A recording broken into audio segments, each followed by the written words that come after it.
la relación mía con Santiago tuvo como varias sorpresas porque en realidad soy seguidor de él más que nada en las redes y en los trabajos y en las propuestas que desarrolla de su tarea intelectual y de investigador. Y un buen día tuvimos un vínculo más personal y, entre otras cosas, compartimos muchas visiones respecto del modelo productivo, del rol de la ciencia y la tecnología en la definición del modelo productivo, y respecto de algo en lo que yo había trabajado mucho y en lo que siempre creí que era esencial para este debate en la Argentina, que es solo derecho de propiedad intelectual. Y una de las sorpresas fue que un día me preguntó dónde estaba en La Plata porque me hacía llegar el libro y bueno, así fue, lo empecé a leer. Sí es cierto esto de que, no sé si será cierto porque yo no escribí un libro, pero sí es cierto esto de que el libro que uno escribe se convierte en tantos libros como lectores, en el sentido de que tiene distintos impactos y que el libro abre una comunicación que se cierra en la lectura y en la reflexión que produce la lectura. Y la verdad que es un libro encantador, dicho con una palabra rara, porque es un libro de ciencia, porque es una investigación muy profesional sobre la historia de una planta de nuestra región sudamericana, de la stevia, eh, con la cual yo había tenido algún conocimiento de su existencia, más que nada desde la perspectiva de los productores. Mi militancia política siempre se centró mucho en la relación con la producción y en particular con la producción de la tierra, y habíamos tenido ya por el 2009, con total desconocimiento de dónde venía, ahora recién lo conozco, contacto con productores de stevia en la provincia de Entre Ríos, en la provincia de Buenos Aires también. Y, y aparecía esto como un fenómeno que bueno, me pareció interesante, hurgué un poco, hablé con productores, vi cuál era el impacto, tuve acceso a algunos productos que en algún momento allá por 2010, 2011 empezaron a aparecer, productos, bebidas, y ahí quedó. Y cuando Santiago me comparte el libro para lectura, yo la verdad que lo encaré con mucha curiosidad, mucha inquietud, eh, pero de verdad pensé que era algo que tenía que ver con el desarrollo más, como puede ser, agronómico, con características, obviamente con el impacto de eso en la propiedad intelectual y las cuestiones técnicas derivadas de eso, que yo entendí que podía fortalecerme, algo que desde el 2001, 2002, que yo fui director de legales del Instituto de Propiedad Intelectual Industrial, que no tenía obtenciones vegetales, por eso está en INASE, pero que siempre el debate de aquel momento tornaba en vinculación con INASE y con derechos de autor y demás, y fue un tema que me apasionó mucho para la política, y siempre me sorprendió mucho la falta de definición política respecto de estos temas, la falta de rumbo de la política respecto de qué hacer, cuál es el rol, qué decisiones tomar, de qué manera abordar la problemática de la propiedad intelectual y de qué manera pararnos frente a escenarios internacionales que se presentan con muchísima claridad cuando se advierten los debates, algunos de los cuales tuve oportunidad de participar, los debates en ámbitos internacionales o en ámbitos profesionales, en torno a cómo debe avanzar la Argentina en materia de semillas, en materia de patentes. Bueno, por supuesto, después, durante mucho tiempo de mi militancia en relación con lo agropecuario y con la tierra, el tema de la ley de semillas aparecía y bueno, esto era como algo que siempre lo tenía presente, pero nunca esperé que un libro relacionado con un tema tan puntual, que yo al principio advertí como algo más agronómico y técnico, me motivara tanto la reflexión política. Yo leo el libro desde mi rol de político, no lo leo desde mi rol de académico ni de mi rol profesional, leo el libro desde mi rol de político y desde ahí hablo hoy también, porque me parece que es un libro profundamente político. Creo que participé en alguna presentación anterior que se debatió este tema también. Pero lo cierto es que la historia que cuenta Santiago, que es una historia apasionante, porque en parte es la historia del siglo XX en Latinoamérica, se puede plantear desde con eje de Stevia, pero seguramente si lo ponemos con eje en otras cuestiones, va a pasar algo muy parecido, en otras cuestiones relacionadas con la producción, con el conocimiento, va a pasar algo muy parecido. Me pareció un hallazgo la estructura que ese libro tiene, un libro que te inserta dentro de una historia, que es una historia política, relacionada con un conocimiento, relacionada con un conocimiento tradicional, con pueblos originarios, con una cultura, con una organización del Estado, y también muestra con total claridad de qué manera, si trabajamos este concepto del centro y la periferia, los países centrales tienen una estrategia muy clara respecto de la apropiación de conocimiento y su institucionalización o legalización o privatización, como dice Santiago en el libro, expropiación de esos conocimientos. Y esa estrategia está no solo explicitada, sino encarnada en instituciones abocadas al cumplimiento de esa estrategia, en una enorme red de instituciones desplegadas a nivel mundial, abocadas a esa estrategia. A punto tal que, según cuenta Santiago ahí, la misma Central de Inteligencia de los Estados Unidos se abocó a es decir, formó parte del dispositivo de las organizaciones institucionales para ese objetivo estratégico, que es, obviamente, a poco que uno toma conciencia de lo que significa el valor, porque después en el capítulo de la teoría gira mucho en torno a esta idea, ¿no? Pero el valor natural, cultural, de la biodiversidad de nuestro continente. Es inmenso. Y si nosotros no lo entendemos, a veces por desconocimiento, a veces por excesivo centralismo en nuestra mirada, y urbanismo en nuestra mirada, no le quepa ninguna duda, y a las pruebas nos remitimos, leyendo el libro surge con claridad, que los poderes centrales sí advierten con claridad cuál es la riqueza de la que estamos hablando y cuál es el sentido estratégico de esa riqueza, que no se agota en recursos naturales extraíbles, sino que va mucho más allá de recursos naturales extraíbles. Y con mucho tiempo de antelación, los países centrales desplegaron su red de inserción en nuestro continente, iniciando, en el libro lo cuenta mejor, pero iniciando este proceso de apropiación desde cuestiones tan básicas como la vinculación, la tarea, mejor dicho, de un cónsul británico en Paraguay, que automáticamente percibe la importancia de lo que está observando, de un trabajo científico, que perfectamente, si no tuviera claro la estrategia y si no tuviera claro el rumbo, perfectamente lo podría haber dejado pasar. Che, acá hay una persona que está haciendo un trabajo sobre una planta que crece ahí en un lugar en donde están los aborígenes. Yo no me imagino, y lo digo con todo respeto, a toda nuestra red de cónsules y embajadores prestando atención a los trabajos científicos y tecnológicos y informando automáticamente, che, está pasando esto en este lugar, hay un evento, hay una situación, y podría significar algo interesante.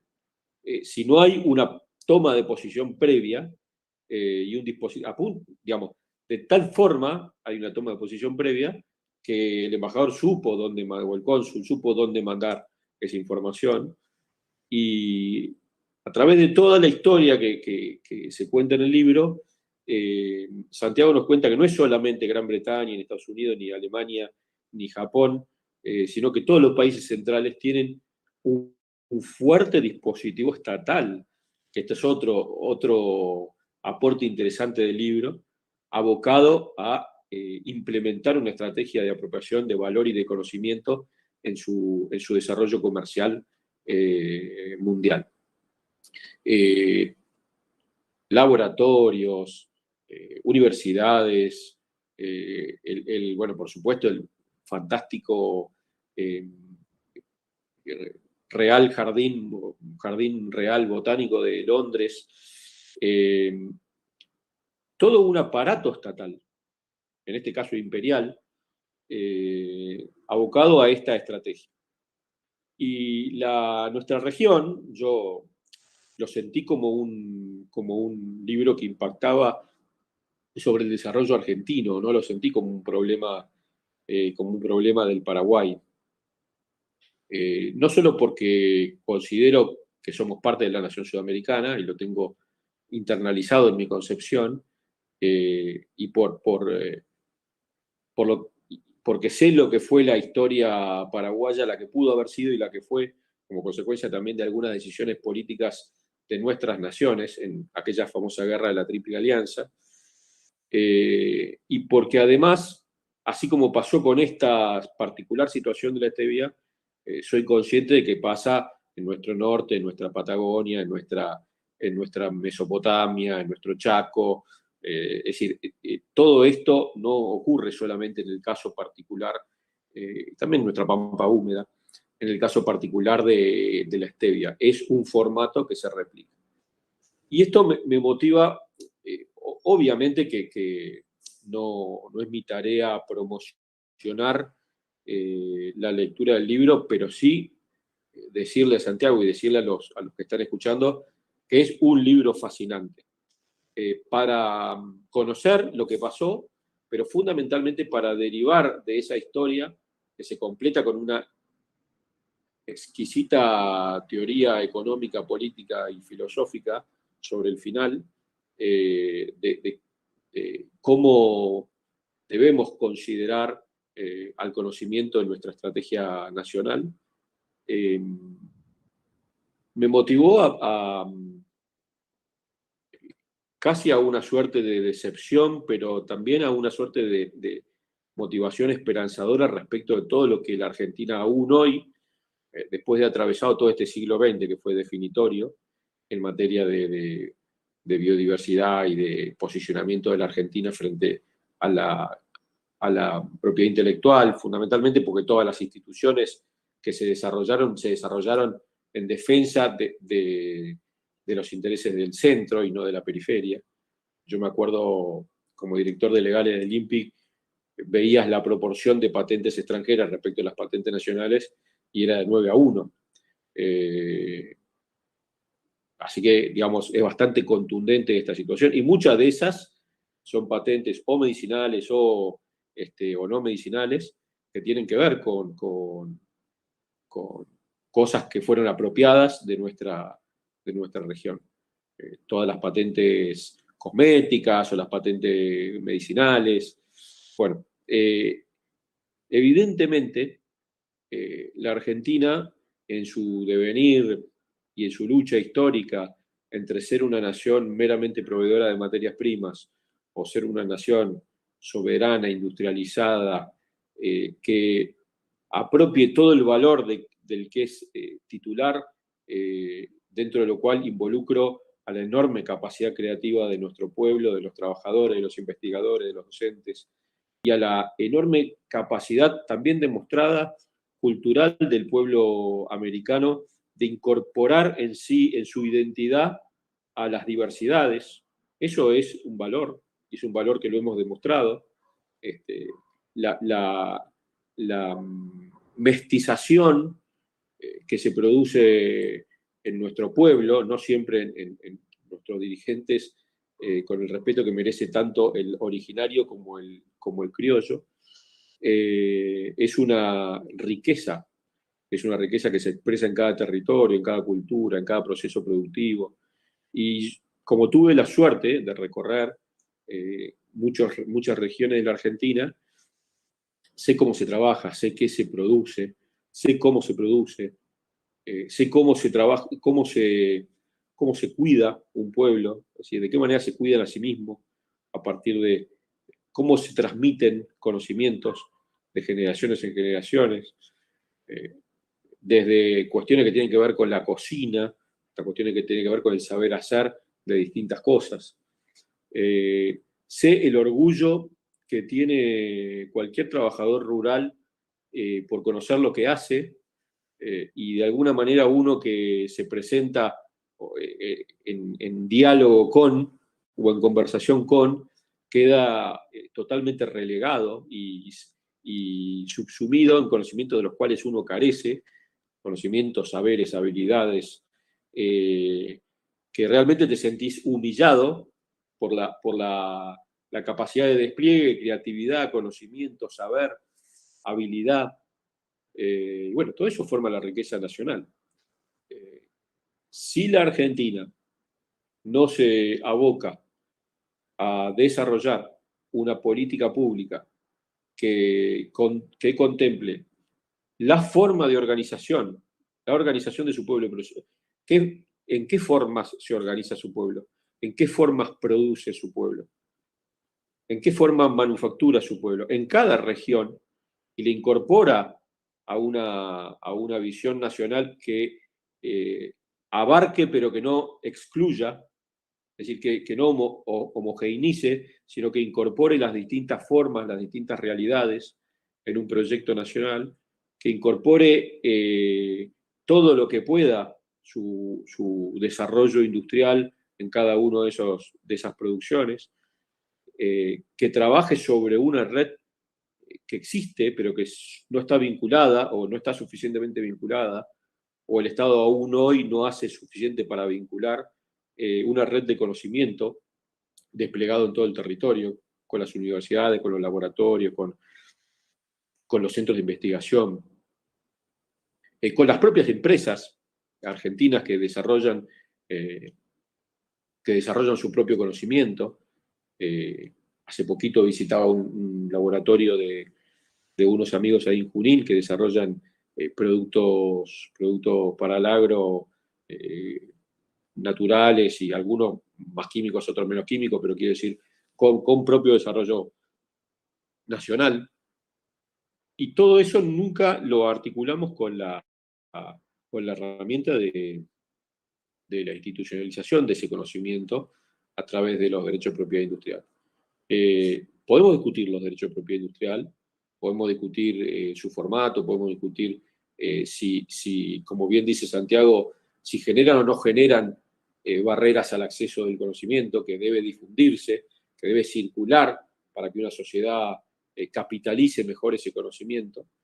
Pero lo que no podemos hacer es, existiendo, no aprovecharlos, no capitalizarlos para nuestro pueblo, ¿no?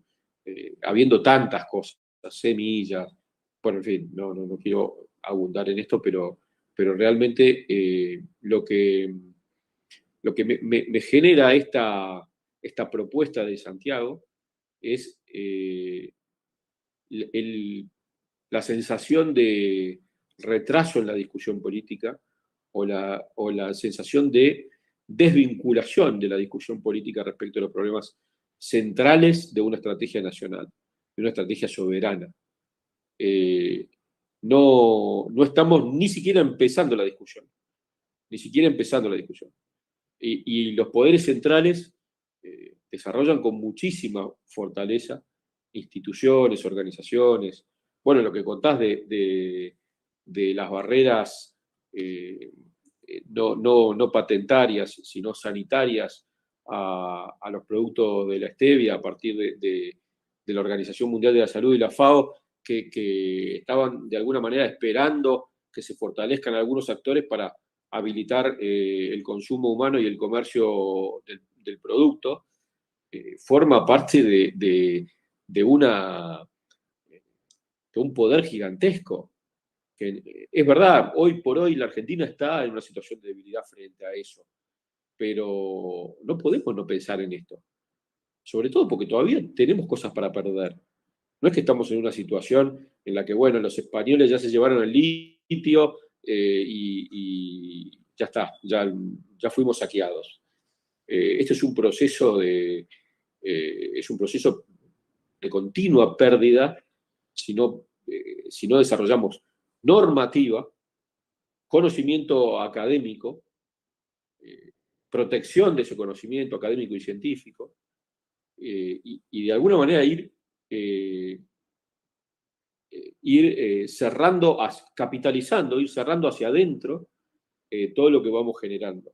Si no ocurre esto, que cuenta maravillosamente el libro, que es, pasearon 80 años y entre los primeros conocedores, porque no fueron descubridores, los primeros conocedores de las características de que existía esa planta, de que sabían dónde estaba y qué característica tenía y que producía el efecto endulzante, que fueron los pobladores, hasta las grandes empresas multinacionales que lo comercializan, prácticamente todos los actores que aportaron valor para que esto ocurra no forman parte de la ganancia de la circulación. Ninguno de los actores, por ahí no leí en detalle algunas cosas, pero pienso que sí, porque lo leí con mucho detenimiento. Ninguno de los actores que más aportaron al desarrollo, al primer conocimiento, al desarrollo, a la investigación, a la caracterización,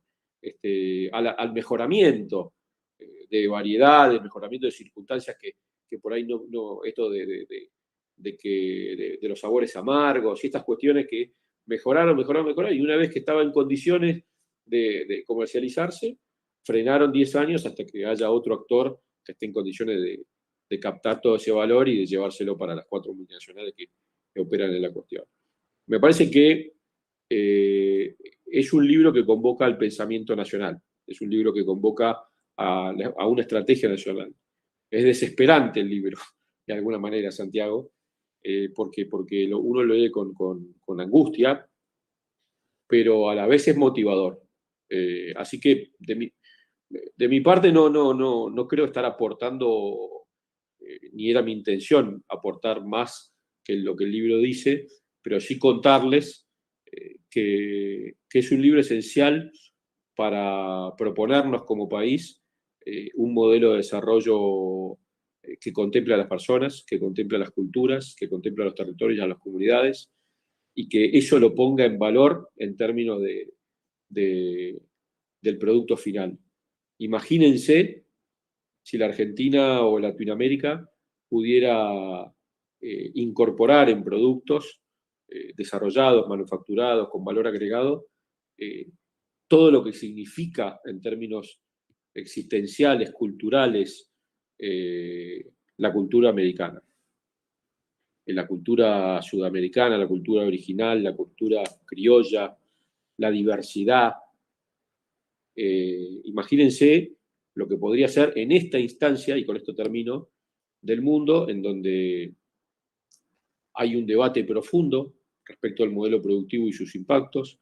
Atravesamos una pandemia que fue absolutamente esclarecedora, con mucha tristeza y con mucho dolor, pero respecto de hacia dónde venía caminando el mundo, con un líder mundial al que yo sigo, que es el Papa Francisco, que plantea la, la, la cuestión ambiental como una cuestión profundamente social y como una cuestión absolutamente ligada a la justicia social, intergeneracional, pero también actual, y con una guerra, podríamos decir, en términos de lo que significa la incertidumbre de quiénes son o quiénes pueden ser los jugadores que definan y orienten el futuro del mundo, que claramente se divide aguas en torno a aquellos que creen que lo que debe presidir la lógica de las decisiones políticas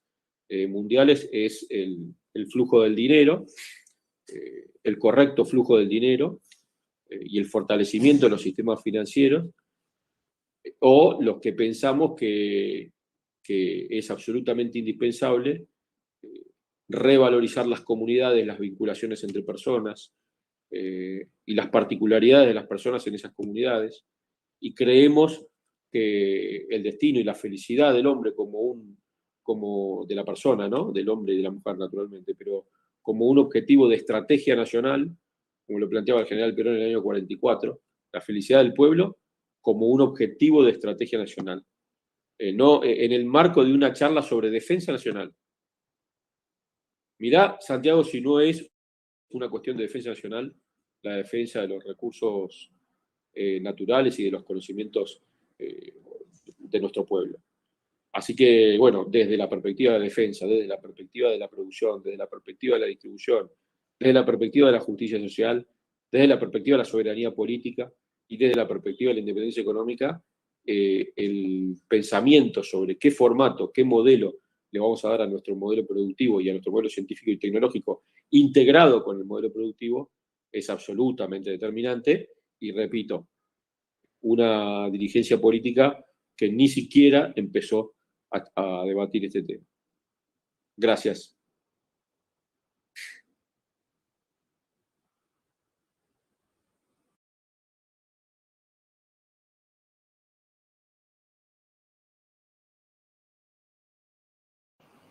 Tenés el micrófono muteado, Miri. Perdón, esto que siempre tengo el micrófono abierto.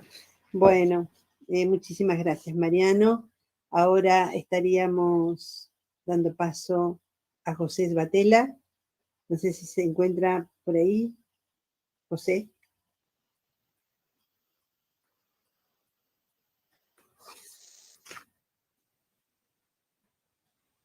¿Ustedes a mí me escuchan? Ahí, Sí, pero... ahí aparezco. Ahí apareces, no. Y ahí te escuchamos. Perfecto. Todo tuyo. Bueno. José.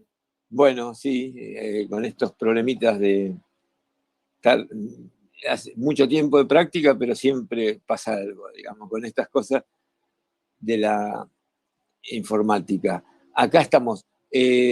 Muy contento y agradecido de que me hayan invitado para comentar este libro de Santiago, que me remite también a otro libro que hicimos en conjunto, también con alumnos en un seminario sobre la teoría de la desconexión de Samir Amin, que en lo esquemático de ese seminario aparece la discusión sobre la forma en que se materializa la globalización y la disputa dentro de esa globalización que genera en el capitalismo dominante la concentración, y esa concentración entra en disputa por 5 monopolios, dice Samir Amin en sus libros, que nosotros realmente en ese conflicto de los países periféricos en la globalización, esos 5 monopolios son el monopolio de los recursos naturales, que tiene que ver con este libro también, el monopolio de los recursos financieros, y el tercer monopolio, que es el de investigación y del conocimiento, es poco conocido como es la disputa ahí adentro de ese tercer monopolio.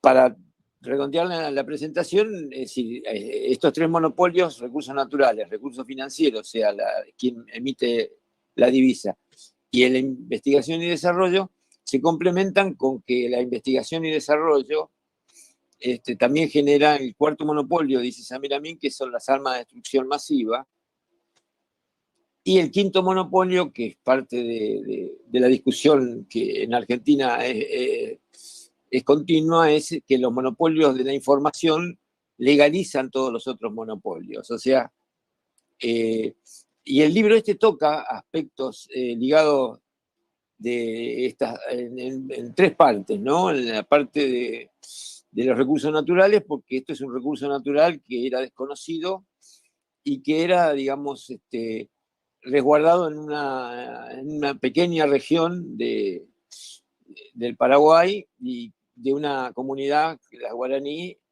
que de alguna manera lo había procesado y discutido y usado, digamos, como insumo. Y después aparece ligado también a lo más importante de esto, que es el conocimiento de cómo se genera la apropiación de los procesos de lo que aquí llaman los recursos, el conocimiento tradicional, digamos. El conocimiento tradicional hasta ahora no aparece identificado como una fuente de valor a nivel mundial. Está ahí claro de que la discusión empezó y hubo desde hasta el 2010 se consolidó la visión de que existe la posibilidad de discutir los conocimientos tradicionales como generadores de valor, pero la verdad es que la apropiación de eso tiene que ver con el sistema que dentro del capitalismo garantiza la apropiación, que es el uso de las patentes, ¿no?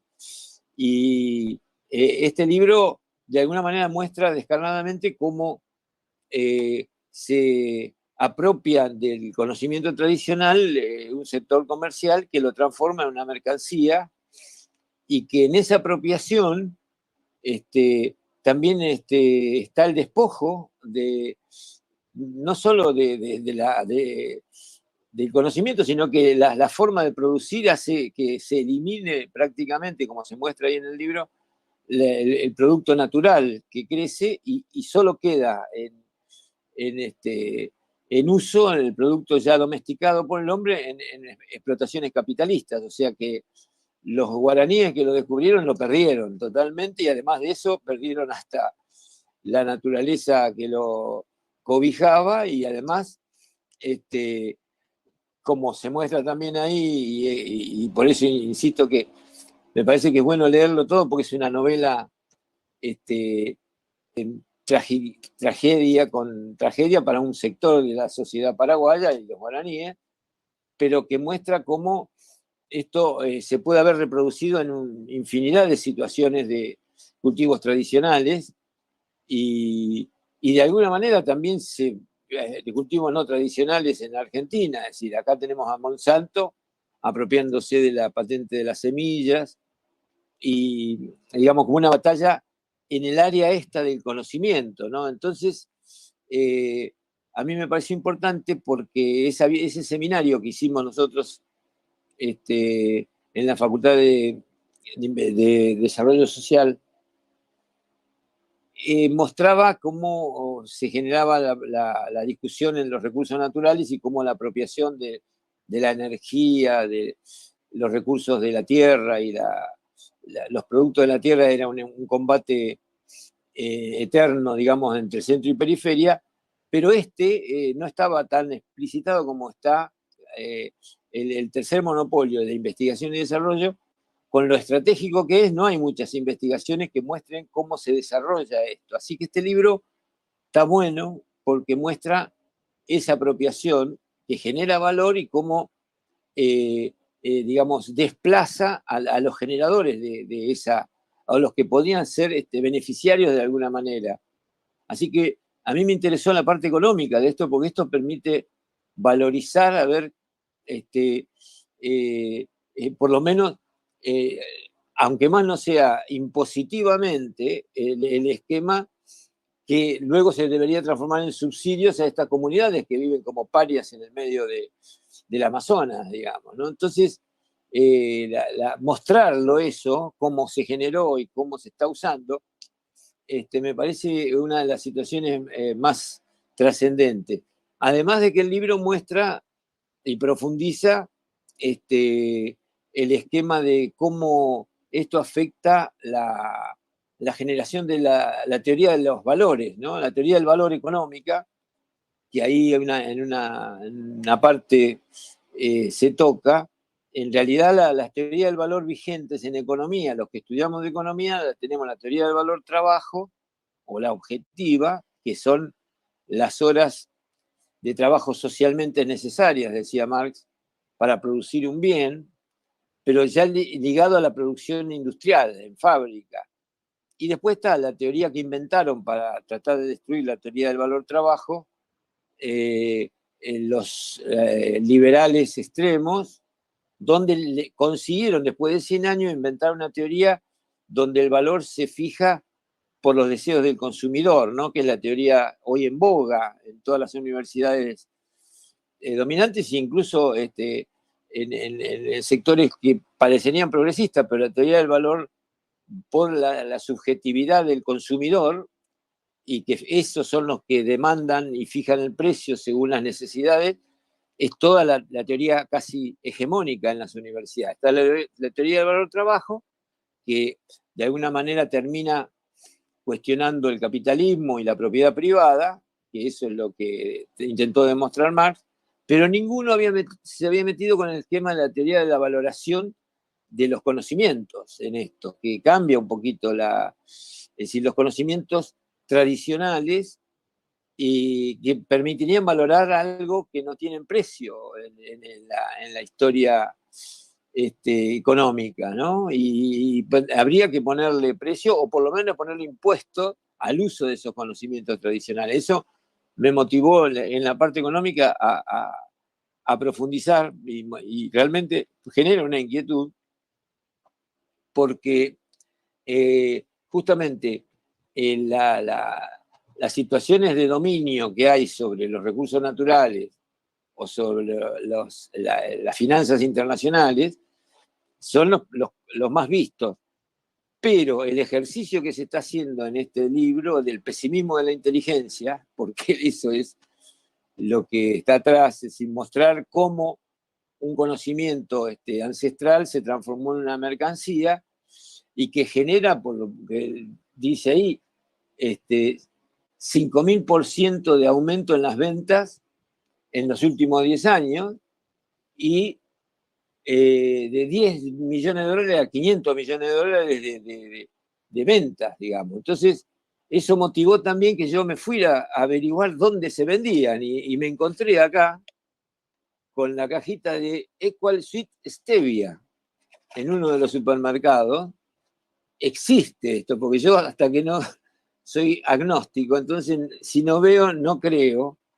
Y digo, ¿dónde estará la stevia? Y está en el supermercado. Y aparte está producida por Good Food Sociedad Anónima, que yo pensé que era norteamericana, pero está en el Parque Industrial La Cantábrica de Aedo, en Morón.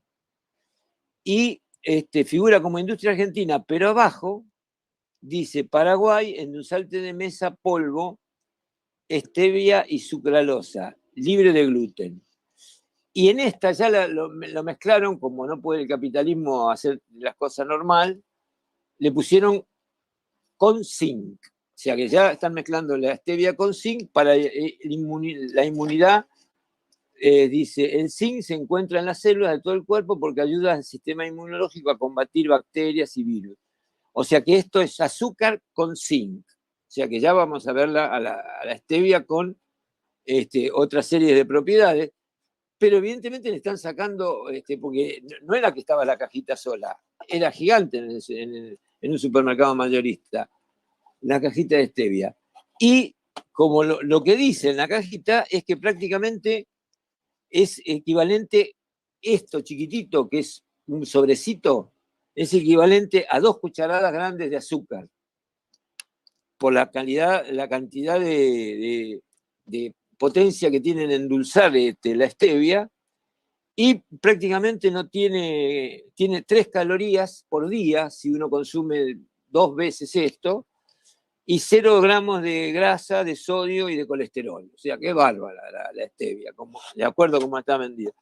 Es decir, esto es la situación actual, digamos. Entonces, le están sacando el jugo y se supone que encima esto nos va a acompañar en la revolución alimentaria con tendencia vegana que está dando vuelta por ahí, que va a apoyar todo el uso de todas estas cuestiones que no tienen colesterol y evidentemente esto se va a quedar. Incluso creo que va a superar porque los otros edulcorantes que son metálicos son feos, no tienen.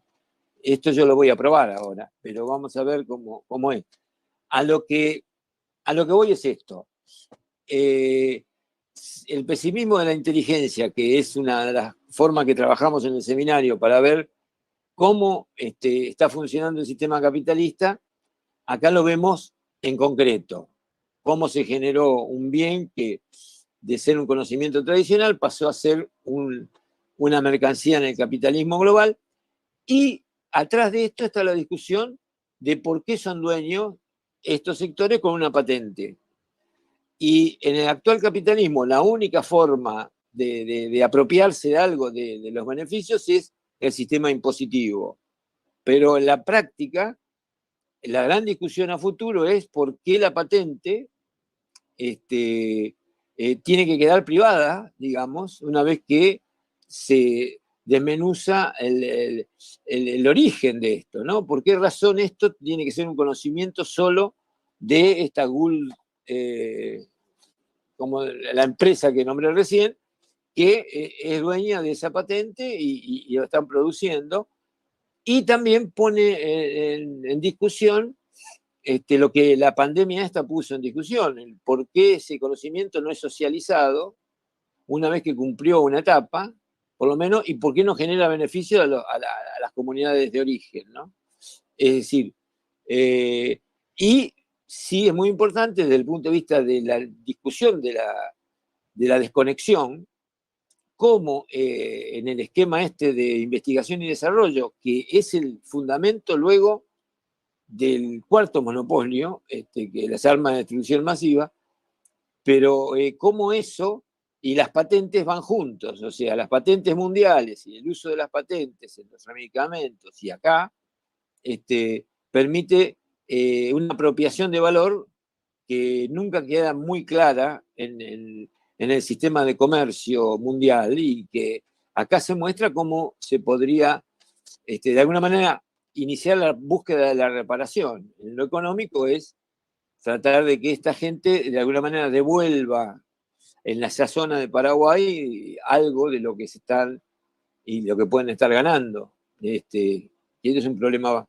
económico básico, como para entrar a discutir no solo en esto, sino en todos los otros conocimientos tradicionales que deben estar pasando lo mismo. Así que está bueno porque es un libro para leerlo con detenimiento, porque tiene mucho dato del proceso de qué se hacía con la stevia a lo largo en la colonización y cómo esto quedó escondido ahí en el medio de las montañas de Paraguay, y trae datos interesantes históricos ligados a la lucha política en Paraguay y de la Argentina, ¿no? Toca el tema de la Triple Alianza y cómo eso podía haber influido en el aislamiento.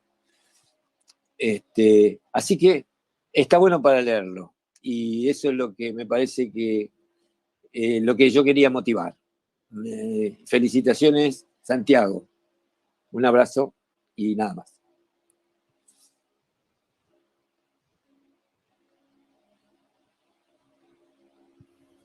Bueno, muchas gracias, José.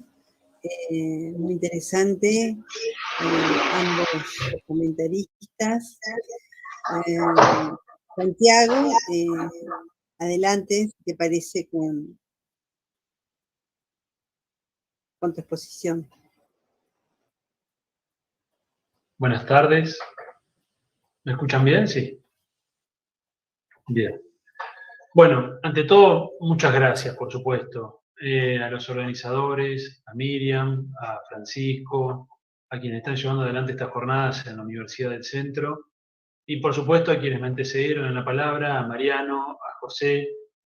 Realmente es un honor su participación por sus trayectorias y por lo que significan para mí y creo que para nosotros como referentes en política y en recorrido, ¿no? Político intelectual sino también porque han tocado los puntos centrales del libro.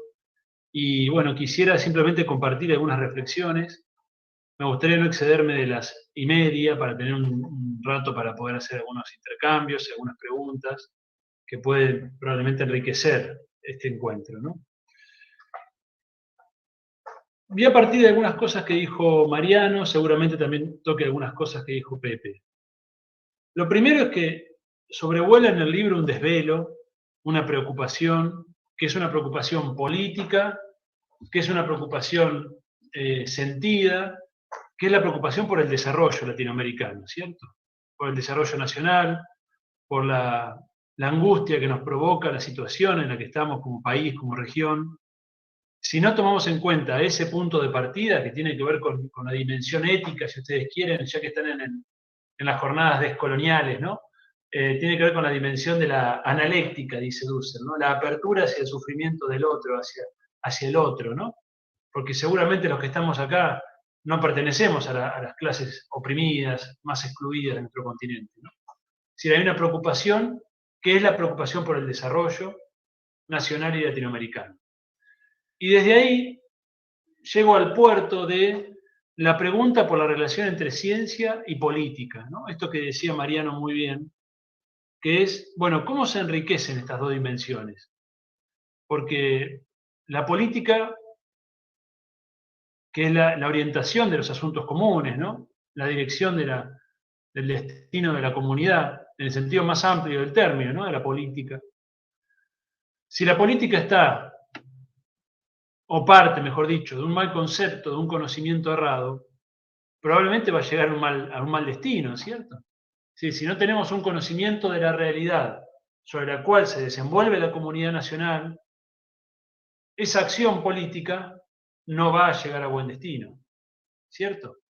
Y aquí aparece una dimensión fundamental del conocimiento, que no es el conocimiento académico en el sentido de aislado, abstracto, alejado de la práctica, sino que es el conocimiento como asunto de vida o muerte para poder actuar en la práctica. Entonces, quien erra tiene problemas. Hagamos la analogía con un médico, ¿no? Siempre son las analogías más fáciles. Si el médico tiene un mal diagnóstico, no puede operar sobre el paciente porque va a operar mal. Vamos a tener un problema, ¿cierto? Va a empeorar la situación, etcétera, etcétera. Entonces, acá hay un elemento de diagnóstico, un elemento en el que el conocimiento se vuelve un asunto vital. Se vuelve un asunto vital. Por eso esta mesa, la invitación a Mariano y a José, que son dos figuras que, como bien saben, provienen de la política, pero que son dos figuras que han sabido combinar la política con lo intelectual y lo académico, con la pregunta teórica, con la preocupación por conocer qué está sucediendo en el mundo en el que estamos. Por eso me atraía particularmente esta posibilidad de estar con ellos dos en esta mesa. Y el libro apunta en ese sentido, ¿no? ¿En qué medida precisamos de una actualización teórica, de enriquecer nuestra mirada sobre las dinámicas económicas, políticas, geopolíticas, sobre las coordenadas que están organizando la actividad en el mundo hoy? ¿En qué medida no precisamos de una actualización que nos alumbre aspectos como los que están acá presentes en este libro? Recién Pepe decía algo así como un conocimiento tradicional que no sabemos que tenemos o que no valoramos lo suficiente. Primero que no es solo el conocimiento tradicional, ¿cierto? El que produce valor, por lo menos tal cual se plantea en el libro, sino que toda producción de conocimiento, en principio, es producción de valor, ¿no? Entonces, es mucho más que conocimiento tradicional. Es, como decía también Mariano, el conocimiento de los trabajadores, el conocimiento de nuestros científicos, nuestros tecnólogos, de la comunidad en su conjunto. Pero hay un elemento más, que es que si no sabemos que eso produce valor, es probable que nos estén explotando esas riquezas y ni siquiera estemos al tanto de eso. Que esto es doblemente grave, ¿no? Porque uno se espanta cuando se entera, por ejemplo, de la fuga de capitales, las riquezas que se nos van en moneda constante y sonante, ¿no? Uno se espanta de eso. Uno se espanta de ese tipo de desequilibrios que afectan a nuestra sociedad. Ahora, cuando a eso le agregamos un saqueo, una explotación, una subordinación, de la cual ni siquiera somos conscientes, el problema es mucho más grave, porque no podemos actuar ni siquiera. Les voy a dar un ejemplo que excede al libro, pero que creo que es bien actual. Las plataformas de redes sociales, por ejemplo, esta misma que estamos usando en este momento. ¿En qué medida nosotros no somos explotados por Google y estamos generando valor para Google, bien, a través de este sencillo acto de usar sus plataformas, de valorizar esa compañía? Imagínense esto a escala de Facebook, YouTube, ¿no? Google, las principales plataformas, que de hecho son, al día de hoy, las compañías más lucrativas del mundo. Y esto es en buena medida porque hay una apropiación de valor, de creatividad social, bien, de vida social que está siendo apropiada, privatizada por estas compañías y de la cual en la mayor parte de los casos ni siquiera somos conscientes. Por eso el libro tiene un aspecto, esto me lo decía Pepe cuando lo charlamos hace un tiempo, tiene un aspecto de lo desconocido, ¿no? Es decir, alumbra una dimensión de la realidad que muchas veces escapa a la vista de la mayor parte de las personas. Y con esto no quiero dar cuenta de una dimensión conspirativa, porque esto no es conspirativo, esto está actuando a la luz del día. Está actuando a la luz del día. Y de hecho, creo que uno de los rasgos, esto lo decíamos en el libro de Samir Amin, uno de los rasgos de nuestra condición de, voy a usar un término técnico, involución periférica de la Argentina o marginalización de la Argentina, uno de los rasgos se expresa en la agenda de debate social, política y mediática. Y el hecho de que estos temas no estén en la agenda tiene que ver precisamente con esa condición marginal en la cual Argentina fue quedando, versus la agenda de los países centrales. Esto hoy, gracias a Internet, ustedes lo pueden consultar, entran en los principales periódicos, Estados Unidos, China, Europa, y van a encontrar que la problemática tecnológica, la problemática de conocimiento, la problemática científica está a la orden del día. Entonces, la definición de la agenda de debate de una sociedad también tiene que ver con la proyección y con la realidad en la que esa sociedad se encuentra en el orden mundial, ¿no? Argentina, que pasó de ser una potencia emergente, producto fundamentalmente de la actividad del peronismo, ¿no? De esos dos gobiernos gloriosos de Perón, que instalaron a la Argentina con un proyecto de soberanía, de desconexión, como le decimos en los términos de Samir Amin, con desarrollo científico, tecnológico, industrial, y de esa Argentina, potencia o emergente, si ustedes quieren, porque no era potencia, era emergente, pasamos post-dictadura a una Argentina que fue quedando cada vez más marginalizada, en el marco de una Latinoamérica que ha quedado marginalizada, en un mundo cada vez más centrado en el Asia. Entonces, estos son los temas que tenemos que debatir. Y sin embargo, nada más lejos que los debates que atraviesan, por ejemplo, una campaña electoral como la que estamos. ¿No es cierto? Y esto es doblemente grave porque la misma política queda entrampada en esta mirada cortoplacista que el propio bloque liberal, conservador de la sociedad impone.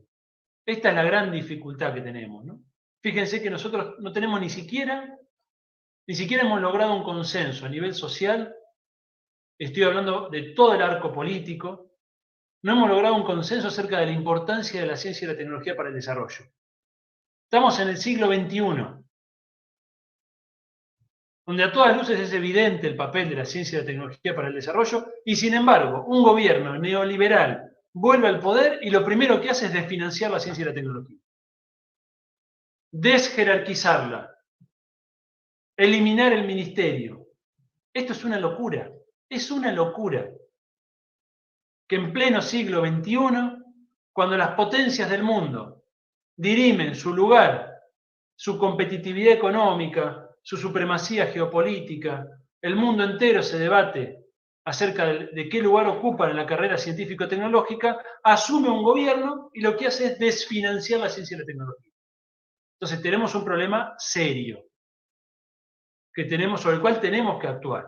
Tenemos que lograr, evidentemente, o bien ciertos consensos mínimos, que se vuelvan políticas de Estado, que se vuelvan políticas intocables más allá de un cambio de gobierno. Esto no lo hemos logrado todavía en Argentina, excepto en algunas áreas, por ejemplo, universidad pública, no han podido tocarlo, ¿cierto? Algunas áreas no pudieron, pero no es el caso de la ciencia y la tecnología, donde todavía hoy, lamentablemente, tenemos una fracción de la sociedad que no lo ve como indispensable. Entonces ya tenemos ahí un primer debate, ¿no? Que darnos. Porque si no hablamos entre convencidos, ¿no? Entre quienes ya creemos que esto es así. Bueno, hay que lograr convencer a quienes no creen que esto es así. ¿Cierto? O convencerlos o someterlos políticamente, es decir, conducirlos, ¿no? Lograr la hegemonía. Este creo que es un elemento central.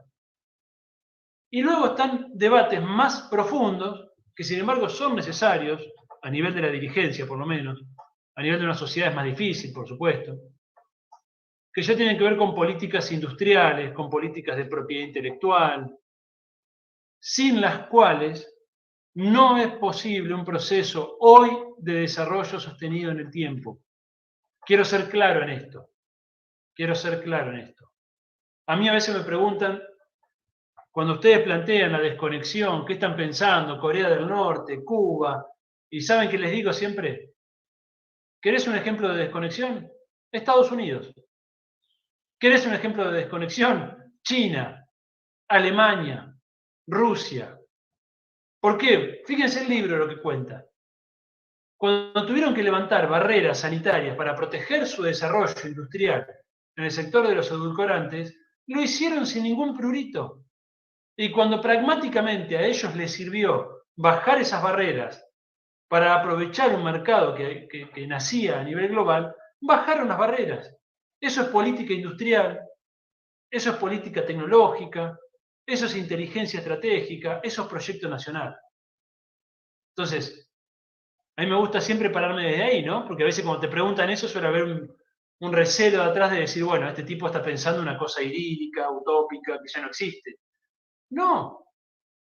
Cuando hablamos de desconexión, es recuperación de soberanía, de pensamiento estratégico, de pensamiento nacional. Es justamente como marcan estas jornadas, descolonización intelectual. No es ni más ni menos que eso. Luego discutamos cómo se refleja esto en cada área de la vida social y puede haber diferencias entre nosotros y eso es válido. Eso es válido. Pero en un marco común dado por la priorización de un proyecto nacional. ¿Me explico? Entonces el libro no es la historia de la stevia. Por eso a mí me gusta siempre provocar diciendo que nunca consumí stevia. No tengo una particular predilección por la stevia. ¿Bien? A mí lo que me interesa es la problemática del desarrollo, ese es mi desvelo. Y comprender cómo la problemática del desarrollo implica dimensiones geopolíticas, dimensiones de teoría económica, necesariamente. Porque si yo repito teoría económica, como bien decía Pepe, o bien la teoría económica ortodoxa, bien, que tiene que ver con la legitimación del orden dominante, ¿no? O bien cierta heterodoxia que sin embargo no ve estos cambios en el mundo y que se queda hace 50 o 60 años, también tengo un problema con esa teoría económica. Porque el mundo actual no es el mundo de los 60 y 70, o el mundo de los 50 de Perón. El mundo actual es otro mundo. La economía actual funciona de otra manera. Entonces necesito actualizar. Necesito actualizar. No me puedo quedar en la comodidad, ¿bien?, del culto a autores que hoy ya no me dan respuesta a los problemas del presente. Y ojo que yo soy un profundo defensor del conocimiento del pensamiento nacional. No estoy diciendo con esto hay que subirse una corriente de moda, en absoluto, para nada. Soy un profundo defensor del estudio del pensamiento nacional latinoamericano, porque cuando uno estudia a los clásicos, lo que está haciendo es aprender una actitud epistemológica, política, una forma de pensar. Así como los liberales siguen estudiando a John Locke, a Hobbes, los liberales económicos estudian a Adam Smith, aunque su teoría hoy ya no está vigente en términos de funcionamiento de la economía, les sirve como clásicos, ¿no?, que ordenan una forma de enfrentar el problema.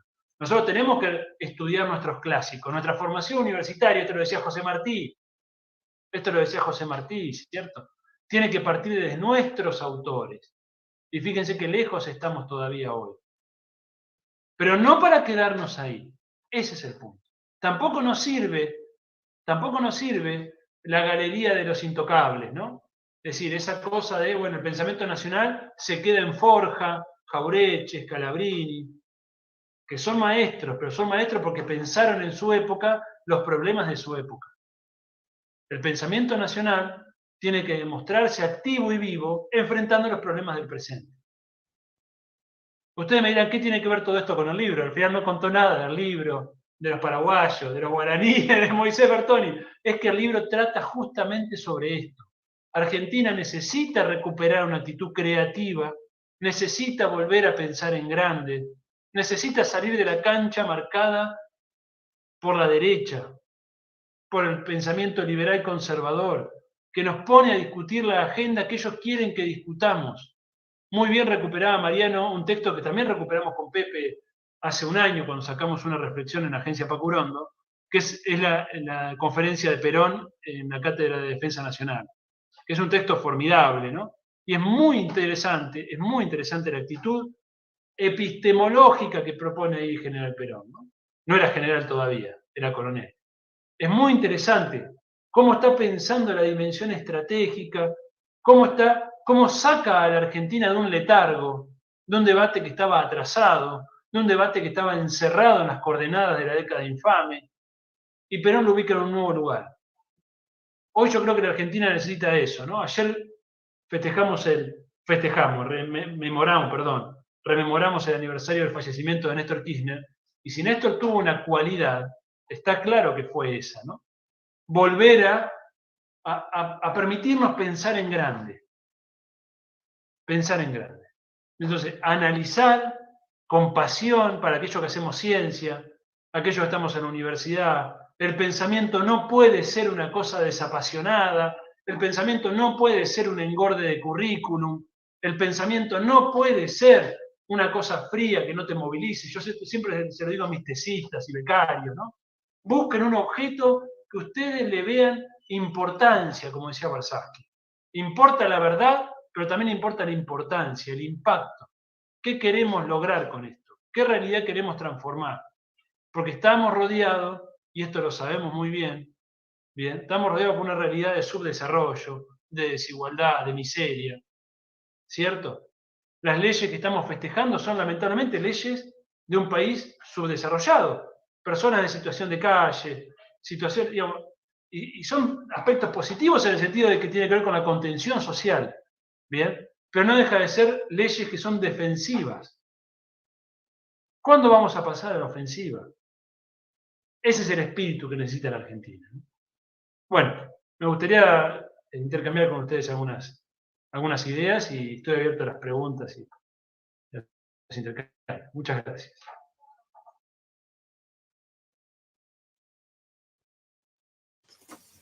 Gracias, Santiago.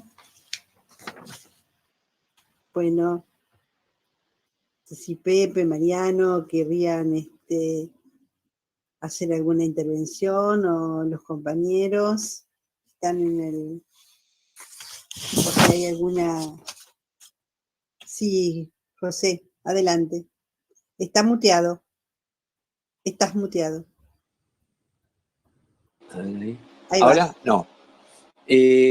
No, me quedé yo pegado a una incógnita desde el punto de vista económico.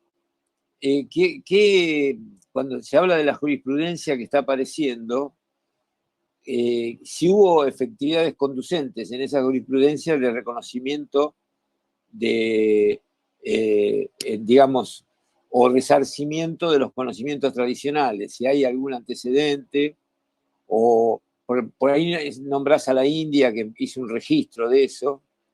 Yo no sé si hay registro en otros lados o esto recién empieza o directamente si hay causas no se conocen, digamos, o si ustedes pudieron averiguar si hay otras situaciones de esta.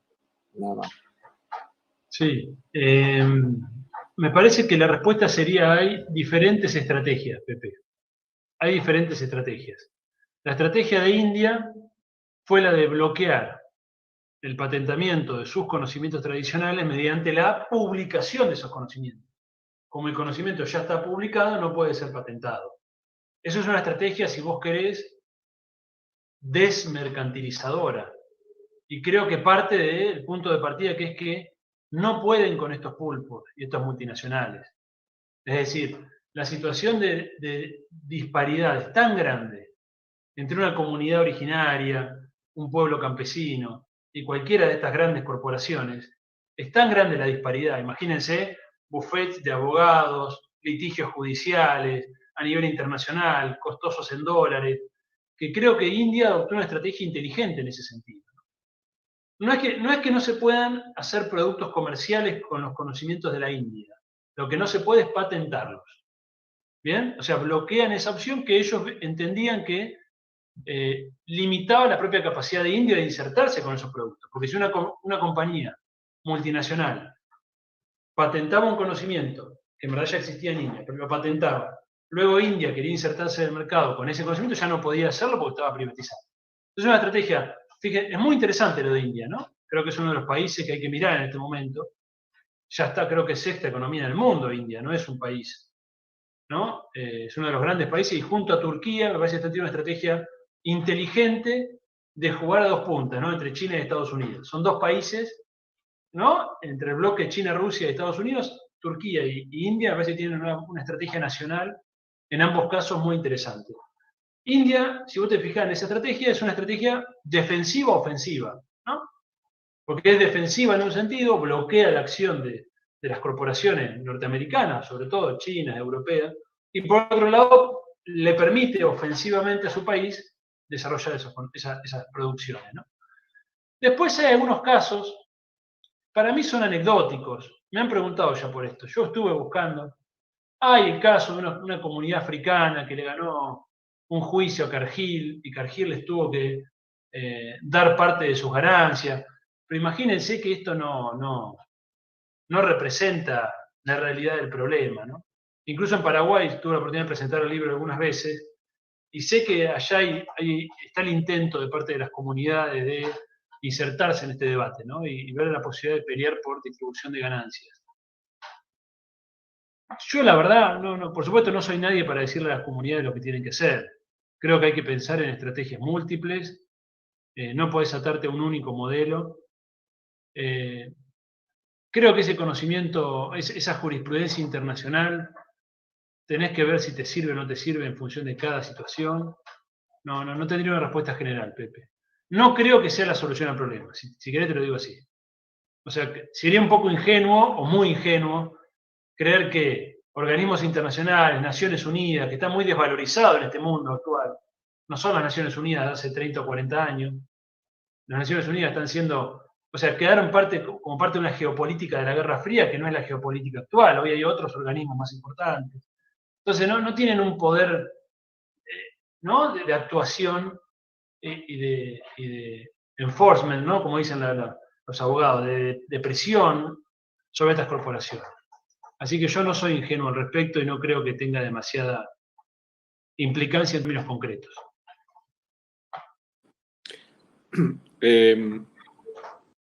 Me gustaría retomar algo que mencionaste vos, Santiago, que tiene que ver sobre el final con el rol del pensamiento nacional, pero el rol también de la universidad o de los ámbitos de creación de conocimiento en la definición de algunas decisiones políticas, ¿no?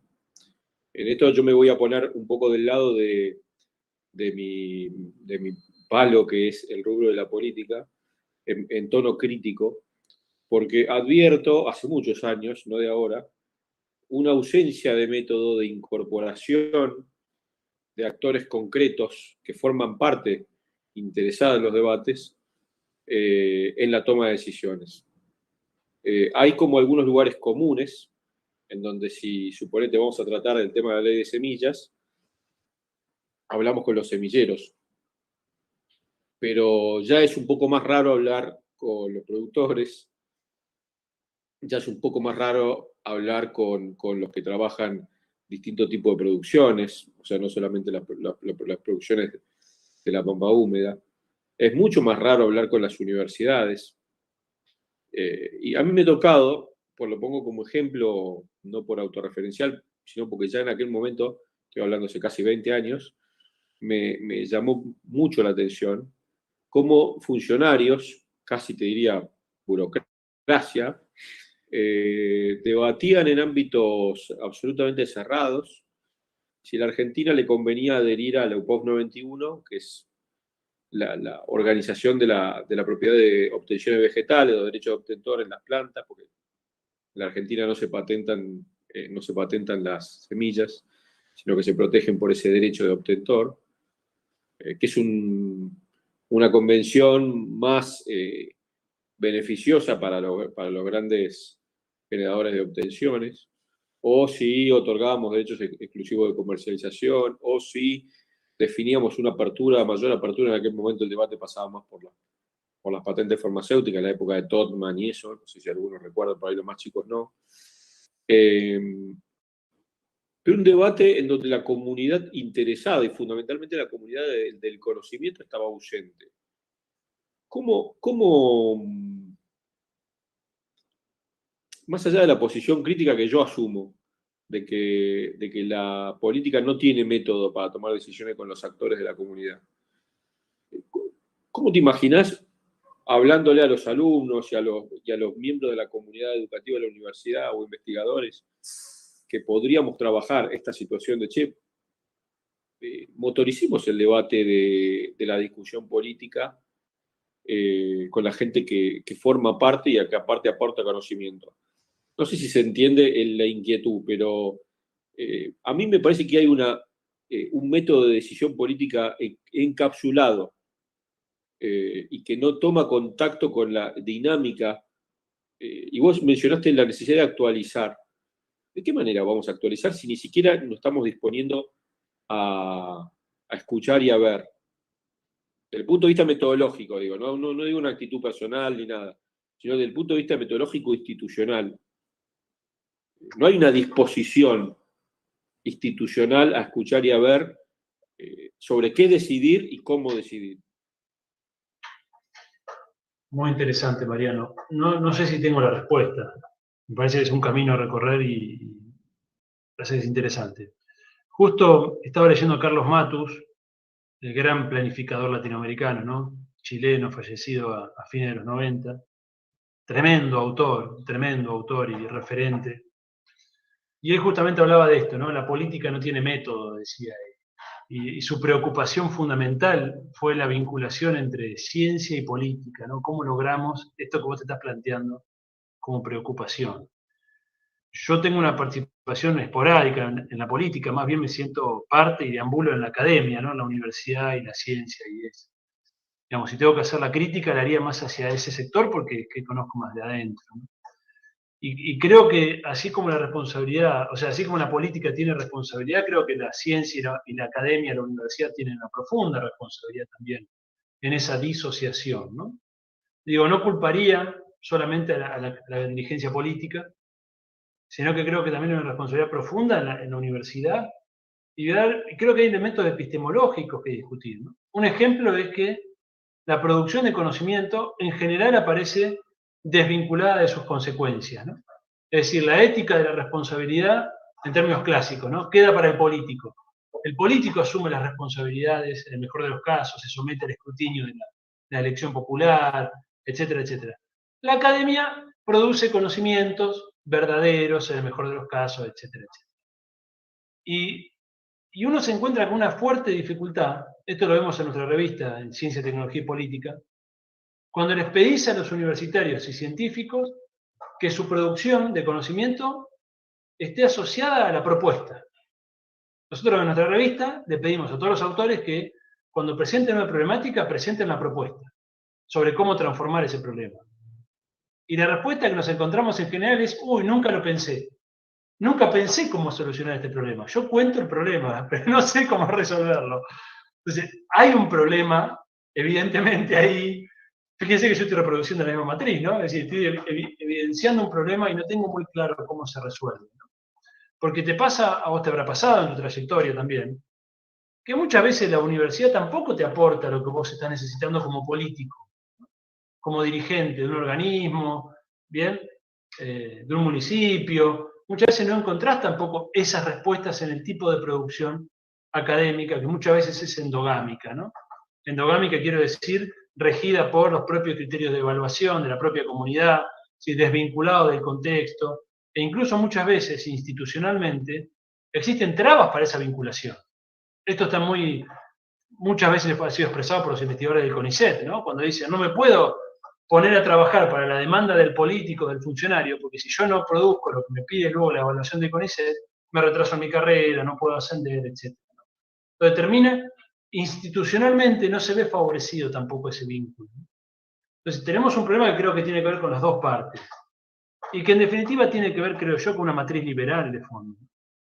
Hay una matriz liberal. En el caso de la producción de conocimiento es muy clara, no hemos logrado ponerla en discusión, creo yo, en nuestros gobiernos, en que se expresa, por ejemplo, en que cada becario y cada tesista decide qué estudia en función de su deseo, su inspiración y su ocurrencia, ¿no? Es decir, el individuo viendo qué es lo que quiere hacer, ¿no? En vez de ser la comunidad la que te define las líneas de trabajo, ¿no? En el caso de la formación universitaria es muy claro.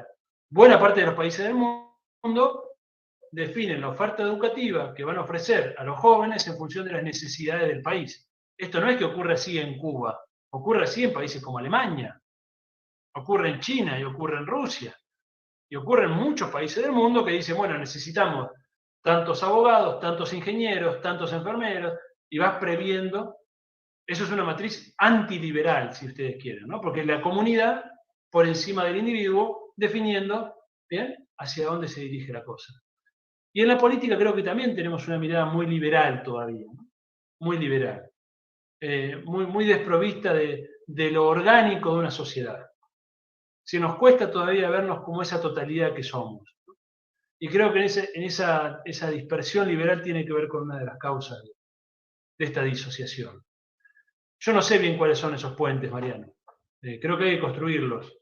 Pero yo creo que si la universidad no se transforma hacia adentro, tampoco tiene mucho para dar. No es una responsabilidad exclusivamente de los políticos.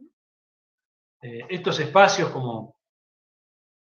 de encuentro, de cruce, en los cuales en lo personal transito bastante porque es mi militancia, ¿no? Cruzar ciencia, tecnología y política, justamente. Pero lo que uno encuentra es que son espacios más bien periféricos, ¿no? Al corazón de la universidad, al corazón de la academia. Transitan por los bordes. El corazón de la universidad se sigue reproduciendo todavía en una mirada profundamente liberal, profundamente orientada al desarrollo de la propia profesión, ¿no? Al desarrollo del individuo, y no está presente todavía hoy en las matrices formativas de la universidad la pregunta por la comunidad, la pregunta por el rol social de la profesión. Está prácticamente ausente, prácticamente ausente. Entonces me parece que hay que avanzar en varios frentes, ¿no? Hay que avanzar en varios frentes. Espectacular. La verdad que estas reflexiones que hemos escuchado de todos, estas inquietudes de Mariano, esta respuesta de Santiago, que la compartimos absolutamente, o yo la comparto absolutamente, la vivimos, la sufrimos, en lo particular también transito todos los espacios políticos, universitarios, y bueno, creo que este libro, si bien no lo terminé de leer, porque bueno, los avatares son muchos y hay que estar bien concentrado, realmente cuando empecé a leerlo, me transporté a tiempos en donde nosotros debatíamos sobre centro y periferia, hacía una discusión de los grupos militantes, y me llevaron digamos, a ese tiempo, más allá de que el significado por ahí en el libro tiene una profundidad enorme, porque bueno, tiene un trabajo, el libro es un libro verdaderamente, a ver, es fácil de leerlo, llevadero, es muy erudito, por lo tanto es profundamente académico. En un momento, cuando me sumergí en los primeros capítulos, recordé un paso por una universidad jesuita de Brasil, donde ellos han realizado una recuperación básicamente de cuestiones de la botánica muy, muy importantes. Y bueno, de pronto pensé en el trabajo que el centro, para ser centro, ha realizado en todos estos lugares de la periferia y que han podido construir ese centro. Y estar nosotros en la periferia. Escuchar todo este debate que es realmente impresionante, que me encanta que lo hayamos podido realizar nosotros desde ese lugar, desde este lugar. Bueno, acá hay que decir que somos periféricos, ¿sí? Pero también hay que decir que la realidad de América Latina le está dando espacio a estas discusiones que nos permita interpelar lo que está pasando en la sociedad, lo que está pasando en la política, lo que está pasando en las universidades, porque un país, en el caso de Argentina, con 40% de pobres, no admite, es imposible que no podamos empezar a mirar este costado de nuestra sociedad y empezar a tratar de explicarlo, ¿no?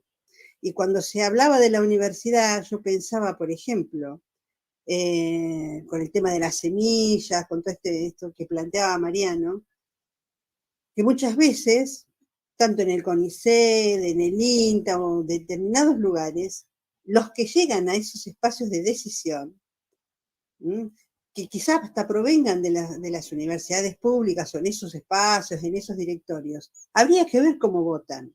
Yo particularmente tengo algunos detalles y algunos me han dicho, che, votan con la mesa de enlace.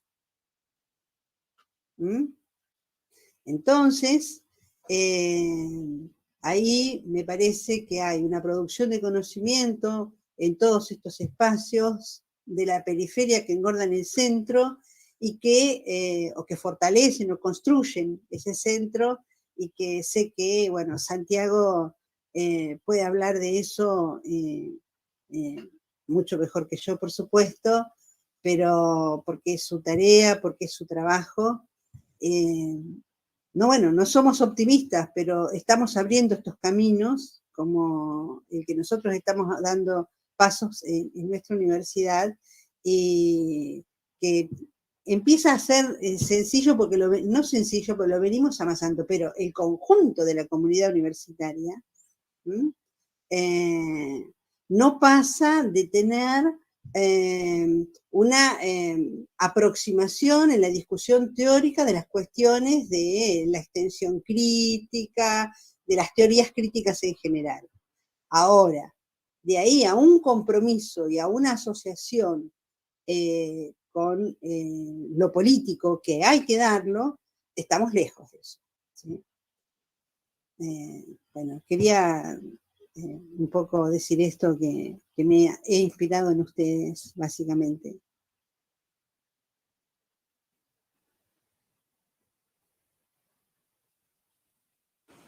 Muchas gracias, Miriam. Gracias, Miriam. Ahí en YouTube, ante todo hay felicitaciones y pocas preguntas, quizá ante la novedad del planteo de algo que quizá no debiera ser novedoso, porque responde, ¿no?, a uno de nuestros principales problemas nacionales, pero bueno, que tiene que ver con esta decisión entre la ciencia y la política. Voy a leerles ahí algunos comentarios, si les parece, que dejan, que van en el sentido del último que se está conversando. Lupa Azul dice: solo felicitarlos, años esperando escuchar esto desde la academia, ahora avanzar sobre nueva jurisprudencia. Agradezco nuevamente escuchar este intercambio, años de pensar en la esterilidad de la academia. Cristina dice: lamento la ausencia de vocación por alcanzar una alianza estratégica entre la academia, los hacedores de la política y el movimiento obrero. La desconfianza por la pérdida de espacios de poder reafirma la endogamia sectorial. Esos son algunos comentarios que aparecen ahí en YouTube.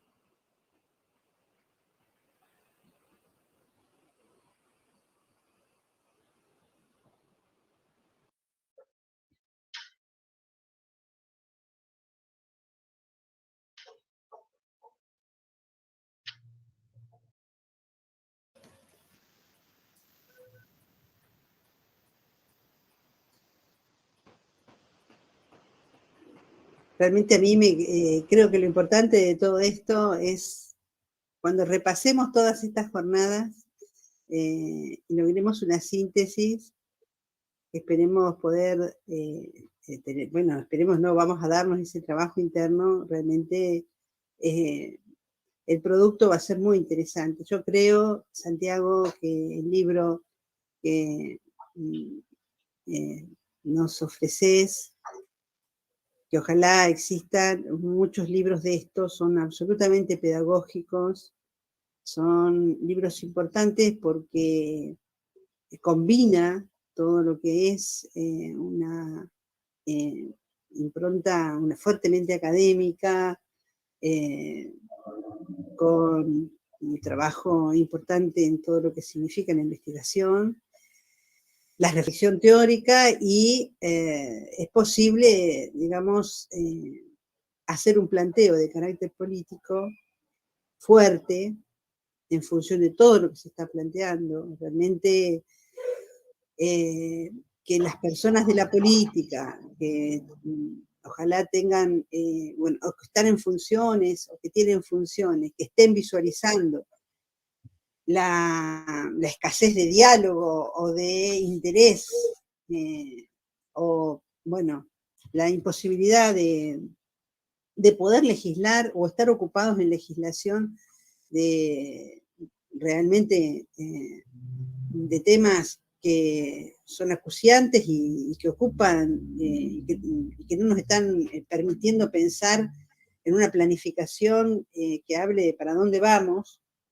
y cómo vamos a hacer para llegar a esos lugares, y qué política nos vamos a dar con la ciencia, con la tecnología, que además es muy fuerte y muy importante en términos individuales y en términos, a ver, Argentina, al lado del resto de América Latina, tiene un sustento importante en ese sentido, ¿no? Y sin embargo, estamos escuchando aquí que realmente hemos retrocedido, creo, bastante. Amén de que, bueno, vuelvo a repetir, no podemos idealizar el mundo académico y el mundo científico en términos, digamos, de progresismo político, por decirlo de alguna manera, o de pensamiento nacional. Capaz que de progresismo sí, pero de pensamiento nacional.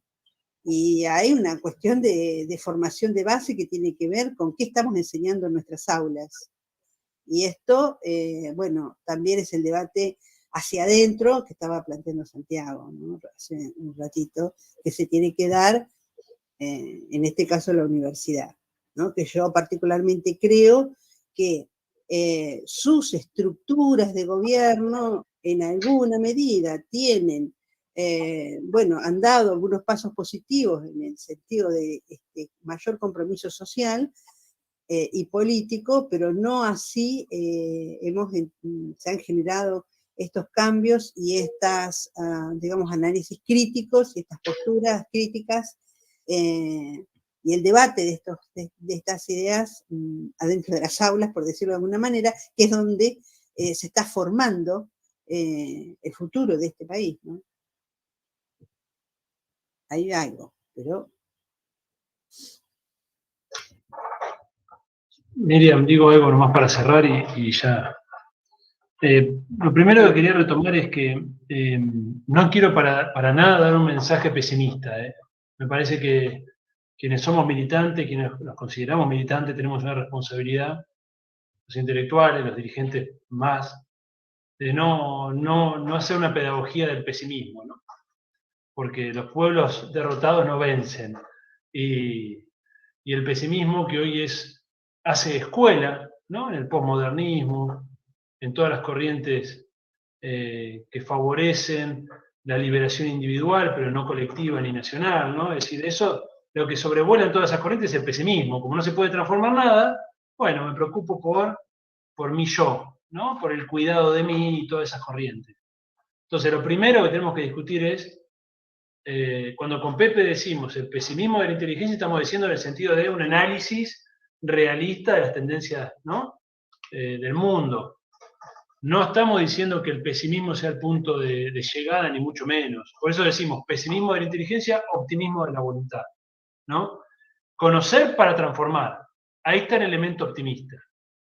Bien, si uno fuera pesimista, la dimensión de la transformación no existe, porque no se podría transformar nada, entonces me dedico a mi pequeña huerta, ¿no? La dimensión de la transformación tiene que ver con la voluntad, tiene que ver con la voluntad colectiva. No hay transformación social sin voluntad colectiva, sin organización colectiva de esa voluntad. ¿Bien? Y otro elemento sobre el cual quiero ser claro es la universidad, tal cual la conocemos, ¿es parte del problema o de la solución? Provocativamente, ¿no? Uno dicotomiza algo que no es dicotómico, por supuesto, porque en la universidad conviven muchas cosas, ¿bien? Pero lo digo provocativamente, porque hay una mirada un poco liberal ilustrada de que, bueno, más universidades per se es algo positivo, y la universidad, esto ya lo decía Jauretche, no estoy diciendo nada nuevo, ya lo decía José Martí, es un dispositivo de colonización intelectual. Si no, estamos perdiendo de vista el porqué de estas jornadas. Cuando decimos jornadas de descolonización, ¿qué estamos queriendo descolonizar? Fundamentalmente, la universidad, la educación, la cultura, ¿no? La universidad, estructuralmente, y hasta que cambie la cosa, hasta que las relaciones de fuerza sean distintas, la universidad es un dispositivo de colonización que viene a legitimar un conjunto de desigualdades, que distribuye un discurso que puede ser progresista, pero que mayormente es un discurso individualista, ¿bien? Que fragmenta, que despolitiza, que ubica en el individuo la responsabilidad. Y en esto hay que ser claro, ¿no? Y yo creo que aquí hay un elemento que nos falta todavía, que creo que lo tuvo el peronismo en su momento, existió vinculado en otros países al marxismo, acá vinculado al peronismo. Una ideología, una teoría que permita comprender la realidad en su totalidad. Ahora lo que tenemos son teorías que explican parcialidades. Bien, pero si ustedes se fijan, por ejemplo, los años del kirchnerismo, no tuvimos una teoría que nos permita entender la realidad. Entonces había un pastiche, ¿no? Venía por ahí la CLO, venía por ahí alguna otra cosa, se mezclaba. No tenemos una comprensión de totalidad. Que sí tenía, por ejemplo, cuando uno lee La Comunidad Organizada, cuando uno lee, por supuesto, si está en un país comunista, cuando uno lee la obra, te ordena la realidad. Eso no lo tenemos. Yo creo que el campo nacional hoy está carente de ese marco teórico que le ordene la comprensión de la realidad. Entonces, gana la dispersión. ¿Bien? Un elemento central, cuando uno pone por delante la comunidad del individuo, lo que está diciendo en definitiva, y con esto voy a hacer un lindo cierre si ustedes quieren, es el individuo es una ilusión. Eso es lo que el liberalismo esconde. A mí me gusta decir muchas veces que el libro no solo que no me pertenece, sino que detrás del libro hay una infinidad de aportes de otra gente que desarrolló conocimientos parciales y en los cuales yo no hubiera podido hacer ni el 1% del libro, sino además un montón de gente que a su vez tuvo colaboraciones directas en el libro. Entonces el libro tiene un nombre de autor, pero el autor es una ficción. El autor también es una capitalización de un trabajo social y colectivo. Yo quiero ser claro en esto, ¿no? El libro lleva mi nombre, pero capitaliza un trabajo social. Entonces, si perdemos de vista esto, si perdemos de vista nuestro rol en la comunidad, si perdemos de vista a los intelectuales e incluso a los dirigentes, que podemos hacer lo que hacemos porque hay una comunidad que nos sostiene, con su trabajo, que produce el alimento, que produce la vivienda, que nos transporta. Si perdemos de vista esto, es como poner el carro por delante del caballo. Por eso en la pandemia hubo un momento inicial que fue muy estimulante, luego se clausuró ese momento, que tenía que ver con decir, bueno, fíjense cuáles son las actividades esenciales. ¿Cuáles son las actividades que no podemos suprimir? De ahí aparecía la producción de alimentos, la salud. Era muy interesante, porque ahí se valorizaba lo que también está oculto en la mirada elitista de la sociedad, que es el papel de los trabajadores, en el sentido más amplio del término. Entonces, asumirnos como parte de una comunidad, asumirnos como trabajadores, que estamos creando valor y que ese valor nos está siendo expropiado. ¿Bien? Centralmente por potencias extranjeras, por corporaciones. Entonces, el debate tiene que ver con eso. Y la desconexión tiene que ver con eso. Que el valor que producimos, ¿bien?, sirva al bienestar social, al bienestar de la comunidad. Voy a decir una cosa que ya a esta altura es de perogrullo, pero creo que nos tiene que movilizar siempre. ¿Cómo puede ser que en nuestro país, con las riquezas naturales, con las capacidades científicos, tecnológicas que tenemos, cómo puede ser que tengamos 40% de pobreza? Si eso no nos duele, es porque ya nos derrotaron. Si no comprendemos la contradicción que eso significa, que en un país con las tierras que tiene, con los minerales, con petróleo, con gas, que es la envidia de muchísimos países del mundo, los recursos naturales que tiene Argentina, con la posibilidad de tener pesca, con las capacidades que tenemos construidas, incluso a nivel de la manufactura, de la industria, ¿cómo puede ser que tengamos un 40% de pobreza? Entonces, este es el dolor que nos tiene que mover todos los días. ¿Bien? Y esto no es ser pesimista, por el contrario, es una invitación a la acción comprometida, ¿no? A la acción en términos de evita fanática, ¿no? Fanática en el sentido del fanatismo por la transformación. Si no somos fanáticos, si no somos apasionados, no hay posibilidad, ¿no? No hay posibilidad. Bueno, muchas gracias.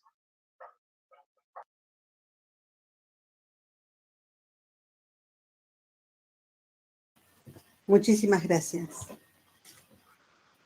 Muchas gracias. Nuestro grupo se llama Optimismo de la Voluntad. Excelente.